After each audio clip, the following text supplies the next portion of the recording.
بسم اللہ الرحمن الرحیم۔ شروع اللہ کے نام سے جو بڑا مہربان نہایت رحم کرنے والا ہے۔ حضرت سیدنا ابو ہریرہ رضی اللہ تعالی عنہ سے روایت ہے کہ ایک شخص نے بارگاہ رسالت میں دل کی سختی کی شکایت کی تو آپ صلی اللہ علیہ وسلم نے ارشاد فرمایا، یتیم کے سر پر ہاتھ پھیر اور مسکین کو کھانا کھلا۔ فرمان مصطفیٰ صلی اللہ علیہ وآلہ وسلم۔ نبی کریم صلی اللہ علیہ وآلہ وسلم نے ارشاد فرمایا،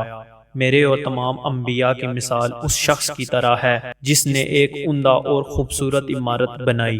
اور لوگ اس کے آس پاس چکر لگا کر کہنے لگے، ہم نے اس سے بہترین عمارت نہیں دیکھی مگر یہ ایک اینٹ کی جگہ خالی ہے جو کھٹک رہی ہے، تو میں اس عمارت کی وہ آخری اینٹ ہوں۔ حضرت ابو امامہ باہلی رضی اللہ تعالی عنہ سے روایت ہے کہ حضور انور صلی اللہ علیہ وآلہ وسلم نے ارشاد فرمایا، اے لوگو، بے شک میرے بعد کوئی نبی نہیں اور تمہارے بعد کوئی امت نہیں، لہٰذا تم اپنے رب کی عبادت کرو، 5 نمازیں پڑھو، اپنے مہینے کے روزے رکھو، اپنے مال کی خوش دلی کے ساتھ زکوٰۃ ادا کرو، اپنے حکام کی اطاعت کرو